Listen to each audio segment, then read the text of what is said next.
Bon, parlons du documentaire d'Eminem, Stan. What's your first question? Donc, pas mal de choses à dire, hein.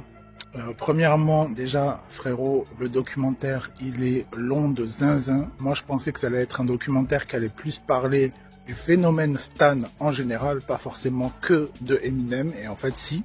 Bon, après, c'est une bonne chose, hein. Tu vas avoir un truc sur Eminem, ça parle d'Eminem, ok.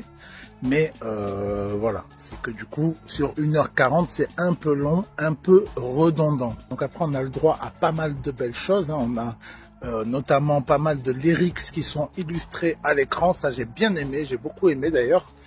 Plutôt que de mettre des extraits musicaux à gauche, à droite, ben en fait, t'as des petits extraits de paroles qui sont affichés à l'écran et qui sont, je trouve, plus impactants parce que du coup, comme c'est écrit, en fait, il y a un truc plus visuel, plus impactant. Ça, j'ai beaucoup kiffé. Donc, après, bien sûr, on a un petit axe sur Proof, la mort de Proof, bien sûr, où du coup, on nous montre qu'il avait été quand même beaucoup affecté par ça.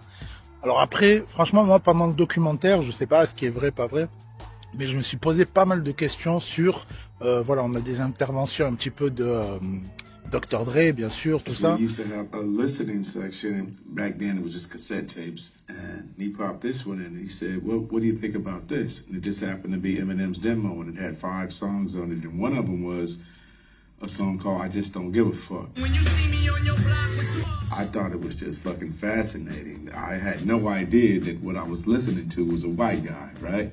So I was kind of like, okay, fly this guy out here. When you first met, what did you think of each other? I thought he was Tweety Bird. No, because he had this real bright fucking yellow sweatsuit on. Man, if I hear one more thing about that goddamn sweatsuit. Et je me suis demandé à quel point, en fait, ça avait été vraiment un personnage qu'ils avaient fabriqué. Un gars qu'ils avaient été chercher, un petit blanc, un petit baptou, tu vois, des quartiers de Détroit. Et à quel point ils l'ont vraiment mis en avant et cherché, voilà, vraiment à le fabriquer. Parce que oui, il rappait dans son coin avec Proof, tout ça, voilà, il kickait, ça a toujours été un bête de kicker. Ça, il y a pas de doute là-dessus. Mais quand on voit toutes les images de l'époque, on le voit beaucoup en train de gaulerie, en backstage, un petit peu, voilà, en coulisses, en train de faire ses blagues, en train de faire son Slim Shady. Insane. This guy's insane. I'm keeping it gangster, homie. I'm keeping it gangster. Mais en fait, on voit très peu, je trouve, le Marshall Mathers, le Eminem, comment il était vraiment, à quel point il ressentait vraiment ce côté Stan, ce côté où il était harcelé par des gens, tout ça, on voit pas en fait.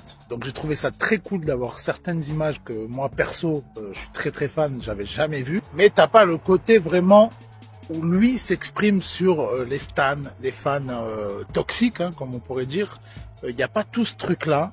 Voilà, je trouve que c'est plus, ça se passe plus dans la voix off, dans l'explication, dans tout ça, mais il n'y a pas d'image où on le voit parler de ça, où il y aurait pu avoir des images, genre à l'époque, il était en train de chialer, en train de péter un câble, de se sentir mal et tout, il n'y a pas.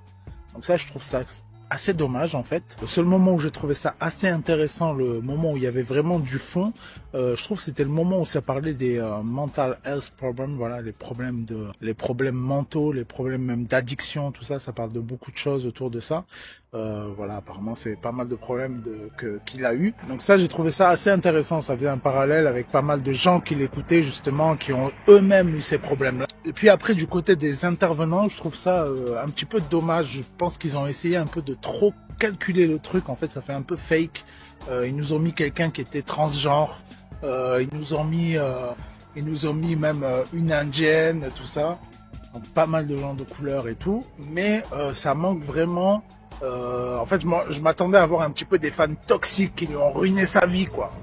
Donc voilà, quoi, un petit peu à l'image du clip, en fait, voilà, c'est un peu tous l'image qu'on s'est fait d'un Stan, c'est ce gars un peu fou qui, au début, est très sympa, il écrit des lettres, au fur et à mesure, il n'a pas de réponse et tout, et puis il part en sucette complet, et en fait, il n'y a pas vraiment de portrait comme ça, quoi, il y a que des gars plutôt bienveillants, plutôt compréhensifs avec Eminem, puis même Eminem, sur les 1h40, je sais pas, on doit le voir, quoi, allez, 15 minutes, je pense, grand max. où il s'exprime. Certains fans, ils l'appellent même Marshall, voilà, enfin, c'est vraiment, genre, ils ont pris que les gars bienveillants, quoi. Donc, voilà, j'ai trouvé ça quand même un peu dommage, parce que ça fait un peu le documentaire qui est censé parler des stans, mais en fait, ça parle un peu des stans, mais c'est pas trop méchant, pas trop dérangeant. En fait, c'est un peu tiède, tout est un peu tiède. Voilà, c'est pas un documentaire non plus sur Eminem, ça parle beaucoup de ce phénomène-là sans trop en parler. Enfin, c'est assez ambigu en fait. C'est dommage. Ça laisse un goût de réchauffé, de tiède. Après, gros big up, il y a un fan français qui est là, qui prend un peu presque un rôle principal pratiquement dans l'histoire, où vraiment apparemment il l'aurait rencontré, je crois que c'est en 2013.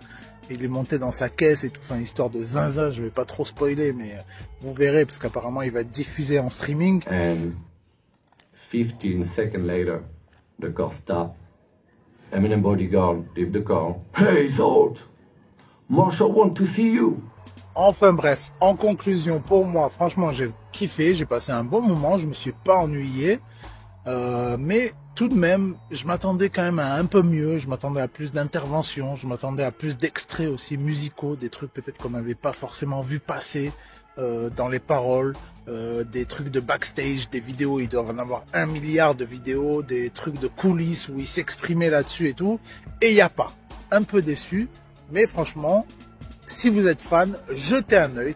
Merci d'avoir suivi cette vidéo, c'était Tyler, ciao.